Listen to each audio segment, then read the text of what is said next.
สวัสดีครับผมทายคนชิคๆส่วนข้างๆผมก็คือหัวทาย Setelah terjangkit demam Korea karena virus K-pop dan K-drama yang menularkan banyak perubahan pada gaya hidup kita, busana, gaya, bahasa, dan masih banyak lagi budaya kita yang justru terkontaminasi dan tergerus oleh budaya Korea.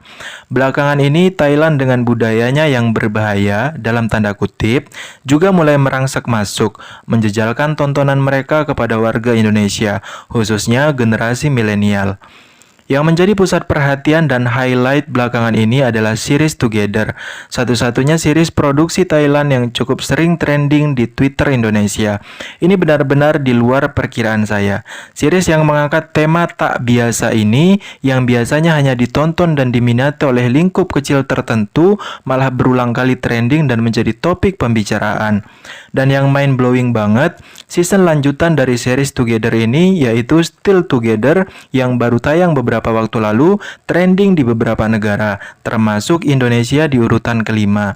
Dalam benak saya terheran-heran kenapa banyak sekali yang ngebahas dan nonton series tersebut.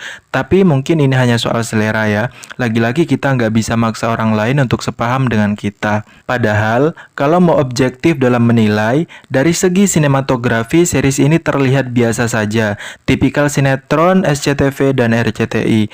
Nggak ada spesialnya. Plot dan alurnya membosankan, ceritanya klise, dan yang jelas series ini bertemakan kisah cinta antara sesama. Tapi entah mengapa series ini begitu banyak dibicarakan. Tapi setelah saya pikir-pikir, ternyata satu-satunya alasan series ini bisa trending dan banyak dibicarakan adalah karena jajaran aktornya yang diakui atau tidak, nyaris semuanya good looking alias modal tampang doang. Sekalipun series ini dianggap receh dan menye-menye, namun peminatnya yang membludak di berbagai negara membuat series ini mendulang sukses. Sekalipun bukan sukses karena kualitas, bukankah mengumpulkan banyak penonton masih bisa dikategorikan kesuksesan dalam bentuk yang berbeda? Iya toh? Meminjam istilah Sumateranan Bigfoot, kalian boleh setuju, boleh tidak dengan statement ini. Saking boomingnya series ini bahkan masuk di berbagai portal berita arus utama atau portal berita bonafide di Indonesia. Di antaranya adalah kompas.com, akurat.co, suara.com, cosmopolitan.co.id, dan masih banyak lagi. Banyak banget selebriti yang ikutan nge-tweet dan ngebahas tentang series ini. Entah mengapa, apakah ini sebuah indikasi bahwa Indonesia memang mulai terbuka dengan isu-isu sensitif. Yang jelas, secara tidak langsung, perbuatan mereka termasuk bagian dari upaya propaganda dalam mengampanyekan ideologi yang diusung dan dibangun dalam cerita series tersebut. You know what I mean.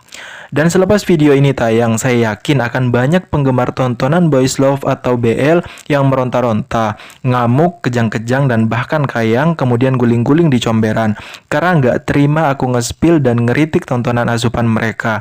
Termasuk di dalamnya jajaran kaum fujoshi akut yang kata orang-orang bau bawang. Tapi diakui atau tidak, sedikit banyak series ini memang memberikan dampak negatif bagi generasi kita. Aku ngebikin video ini tidak bermaksud ngajak kalian untuk boykot series ini, melainkan semata-mata hanya memberikan pandangan dan perspektif subjektif dari saya pribadi mengenai tontonan ini. Bahwa dilihat dari berbagai aspek, series ini tidak memiliki nilai lebih yang membuatnya layak dan patut ditonton, apalagi diapresiasi. Justru nilai yang terkandung dalam series ini tidak mencerminkan budaya kita. Itu saja. Cukup sekian video singkat dari saya, sampai ketemu di episode berikutnya. Jangan lupa like, comment, share, dan subscribe. Juga follow akun Instagram saya @fuad_mubarok. Assalamualaikum warahmatullahi wabarakatuh.